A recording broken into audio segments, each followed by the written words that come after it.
Hey, welcome back, gang. How you doing? Tonight's video is going to be my first collection video, and what better way to start it off than with Scooby-Doo.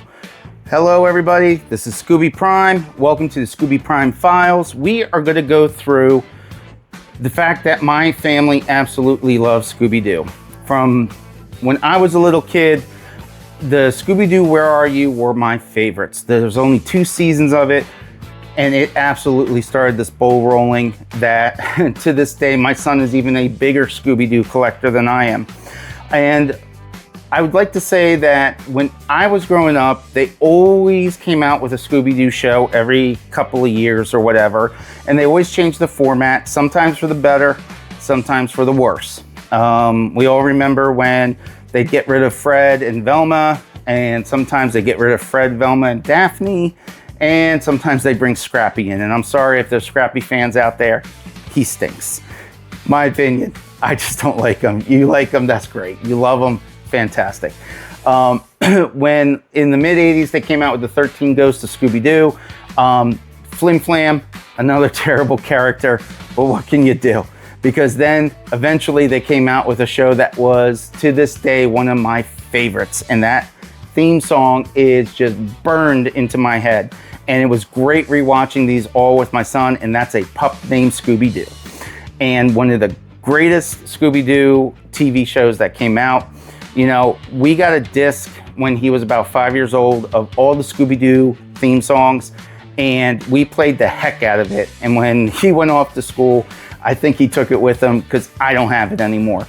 But with that said, let's get into the actual collection. So from a collection point of view, a couple years ago, we went to a place down in Greer, South Carolina called Toy Federation. Fantastic store. Didn't have the expanded part done yet. And I would like to go back again just to see that, if nothing else. But we bought a bunch of stuff there when we were there. And of course we went because we went to Retro Toy Con and sat at a table with Jimmy Hart, which was hilarious. He's a great dude. And just had a really good time.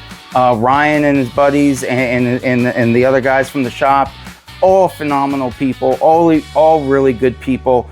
They're super busy at those things, and I know a lot of fans want to come up and talk to them, but at the end of the day, they've got a job to do, and they're trying to support their family. So if you get a chance, go to Retro Toy Con. I had a great time. My wife had a great time. The dinner was great. Like I said, we sat next to Jimmy Hart, and he was hilarious. And, you know, and there's a lot to buy, and there's just a lot of other really good things, because one of the guys that works at the shop, who's one of the main 3, I asked him to draw Scooby-Doo for my son.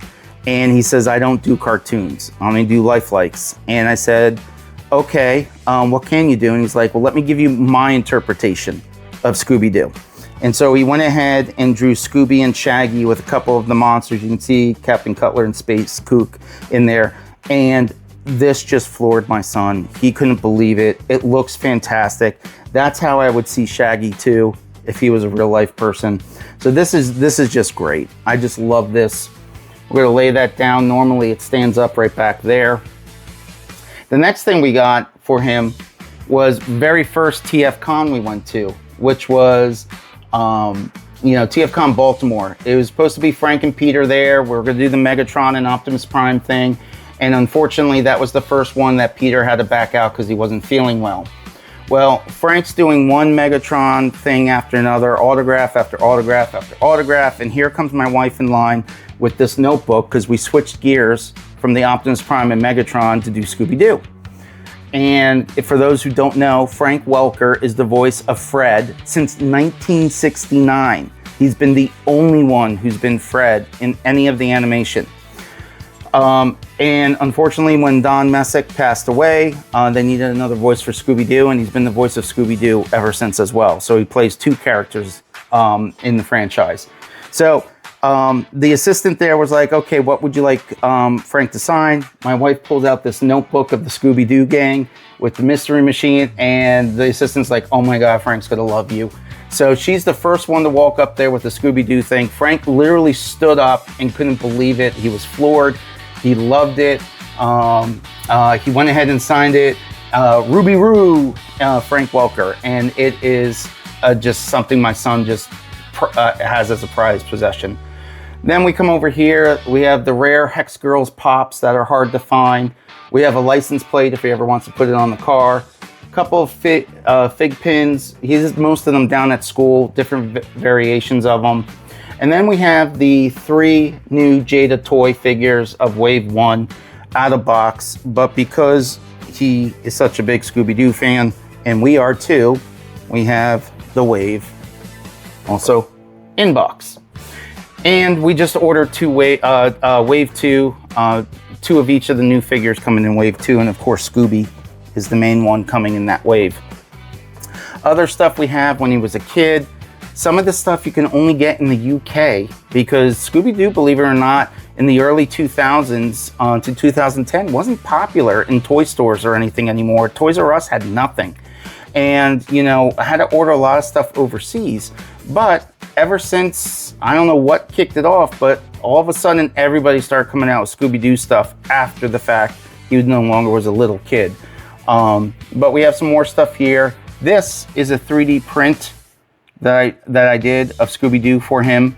It was multiple parts. I put it together. Who doesn't remember Charlie the Robot? And of course the Creeper. You know, everybody's favorite villain or masked figure. But with that said, the rest of this is going to be in the basement. So let's go ahead and go down to the basement and get the rest of the Scooby-Doo collection on film. All right, come with me. And welcome back, gang. We are in the basement. We're going to go through sort of a collection slash diorama shelves. This is all done by my son. He said, don't touch the Scooby-Doo stuff. I'm doing it. So even though it's supposed to be set up as a collection, he wound up taking up like 4 shelves in this glass case because he set it up as a more of a diorama. But we're going to walk through it. I'll explain where everything came from. So first thing we got from Nation Photo Lab, this beautiful artwork. You're going to see it throughout all the different shelves, but they really do great quality prints. If you're going to get them, they have 20%, 30%, 40%, 50, and 60% sales. It's worth getting them. Definitely get them on sale. And that's not a bad way to have a background for your dioramas. In here, most of this is from Temu, whether it's the street, the dead vines, the leaves that are in the graveyard, the graves themselves. This, I believe, we got at Michael's, the gate and stuff.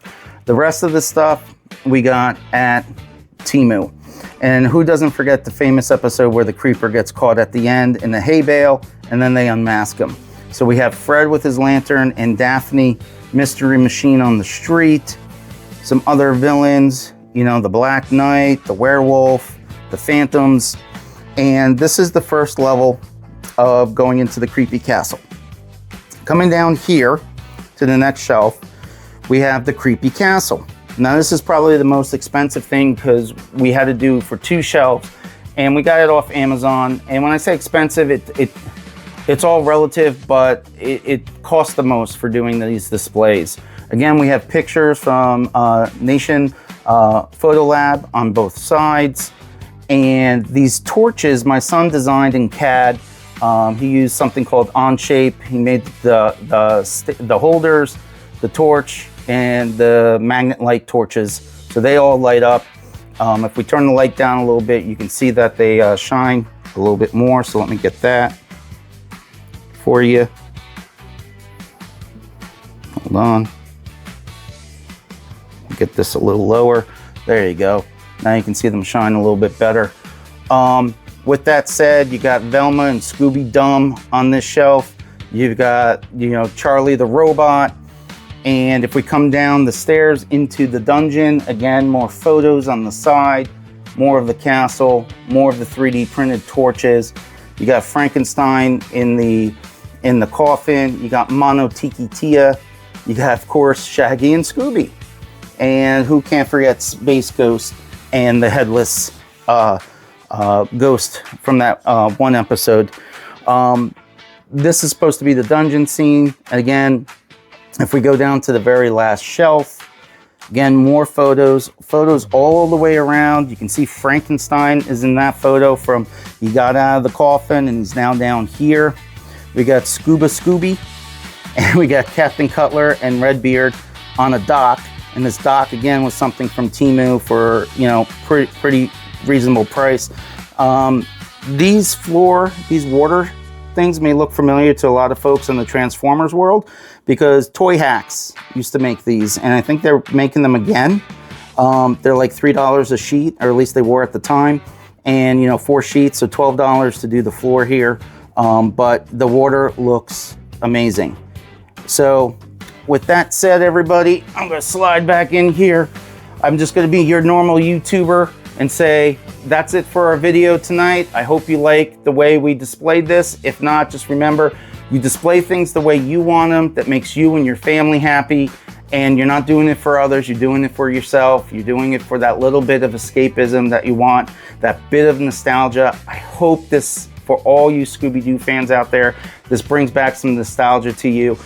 We love it. We watch every single movie that comes out, every single show, except Velma. That was just awful. I don't, that's not even part of the universe. Besides that, everything else is fantastic. With that said, don't forget to like, subscribe, turn on the notification bell so you know when I'm doing more collection videos, interviews, hauls, reviews. And one of the other videos we'll be doing tonight is another collection video, and one other video maybe tonight, which will be a diorama.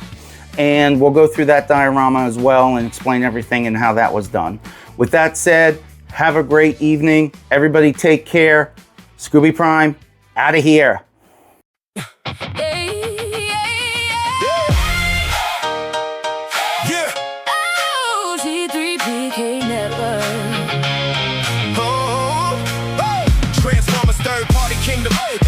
In position, give ATL chasing grails with a collector's precision. Basement in the attic, live, bringing energy to the stage. Diecast collector with the real talk, setting shelves in array. MD Seeker takes flight, American dads keep it grounded. The Icon files dig deep, where the history gets uncovered. Let's talk about it. Breaks the latest molds down. Cybertronian quest keeps the truth in the sound.